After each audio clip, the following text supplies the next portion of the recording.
मई का पहला दिन कई लोगों के लिए आम दिन नहीं होता, बल्कि आर्थिक नियमों में बड़े बदलाव का दिन साबित होने वाला है। 1 मई 2026 से पूरे देश में डिजिटल पेमेंट, घरेलू एलपीजी सिलेंडर बुकिंग, शेयर बाजार ट्रेडिंग और निवेश संबंधी कई महत्वपूर्ण नियम बदल रहे हैं। इन बदलावों का सीधा असर राजस्थान के आम उपभोक्ताओं, निवेशकों और व्यापारियों की जेब पर पड़ेगा। नमस्कार, मैं हूं आपके साथ ममता तिवारी और आप देख रहे हैं न्यूज 18 का डिजिटल प्लेटफॉर्म।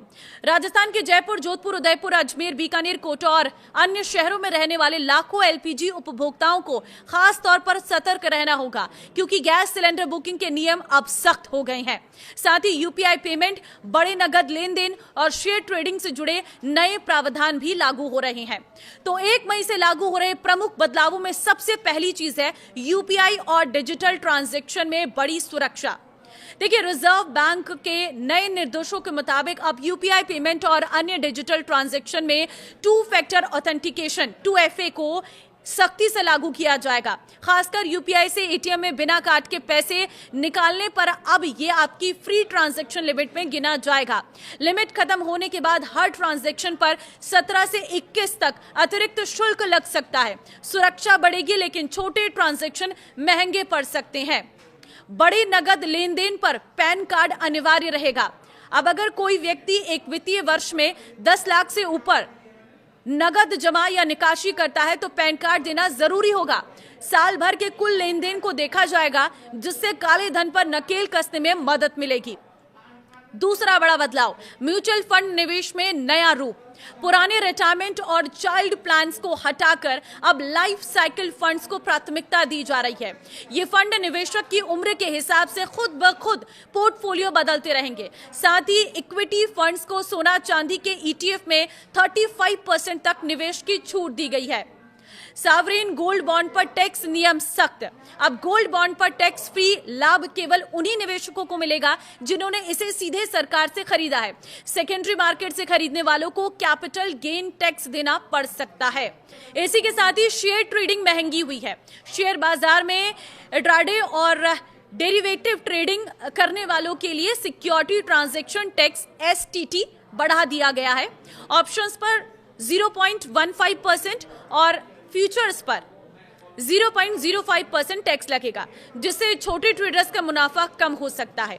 इसी के साथ ही एक महत्वपूर्ण चीज है एलपीजी सिलेंडर बुकिंग के नए सख्त नियम।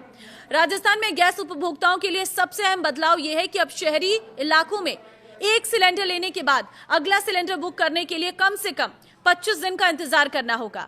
ग्रामीण क्षेत्रों में यह समय और भी ज्यादा हो सकता है, 45 दिन का। डिलीवरी के समय OTP या डिलीवरी ऑथेंटिकेशन कोड अनिवार्य कर दिया गया है, ताकि सब्सिडी वाले सिलेंडर का गलत इस्तेमाल रोका जा सके। साथ ही कई जगह पर eKYC की प्रक्रिया भी सख्त कर दी गई है। अगर नए नियमों का पालन नहीं किया गया तो बुकिंग रद्द भी हो सकती है और बुकिंग आने में भी परेशानी आ सकती है। इसी के साथ ही ऑनलाइन गेमिंग पर नई पाबंदियां 1 तारीख से लागू हो रही हैं। भारत में ऑनलाइन गेम खेलने वालों के लिए 1 मई 2026 से बड़े बदलाव लागू होने जा रहे हैं। केंद्र सरकार ने ऑनलाइन गेमिंग के संवर्धन एवं विनियमन नियम 2026 लागू करने का फैसला किया है। इन नियमों का मकसद ऑनलाइन मनी गेम्स पर नियंत्रण करना, लोगों को ठगी और लत से बचाना, बच्चों की सुरक्षा बढ़ाना और E-स्पोर्ट्स और सोशल गेमिंग को बढ़ावा देना। क्योंकि ऑनलाइन गेमिंग का चलन अब शहरों तक सीमित नहीं रहा, बल्कि गाँव के लोग भी ऑनलाइन गेमों से पैसा लगाते हैं और आर्थिक नुकसान झेलते हैं। सरकार का कहना है कि अब गेमिंग सेक्टर को साफ, सुरक्षित और जिम्मेदार तरीके से चलाया जाएगा। अब कोई भी ऑनलाइन गेमिंग प्लेटफॉर्म मनमाने तरीके से पैसे कमाने वाले गेम नहीं चला सकेगा। सरकार ये तय करेगी कि कौन सा गेम केवल मनोरंजन या स्किल आधारित है और कौन सा गेम मनी गेम की श्रेणी में आता है। अगर कोई गेम पैसा लगाकर खेलने और पैसा जीतने के मॉडल पर चलता है तो उस पर सख्त निगरानी होगी। इससे आम लोगों को फर्जी ऐप्स, जुए जैसे खेल और धोखाधड़ी से राहत मिल सकती है। तो देखिए, विशेषज्ञों का मानना है कि नए नियम लागू होने से पहले सभी को अपना पैन, आधार लिंक, मोबाइल नंबर और एलपीजी कनेक्शन की eKYC अपडेट करा लेना चाहिए। राजस्थान के उपभोक्ताओं को सलाह दी जाती है कि वे माई एलपीजी ऐप या पोर्टल पर नियमित रूप से नजर रखें और किसी भी तरह की परेशानी से बचने के लिए समय रहते जरूरी कदम उठाएं। तो वीडियो को शेयर कर दी सभी लोगों के साथ, ताकि 1 मई से हो रहे बदलावों के बारे में हर किसी को पता चल सके। नमस्कार।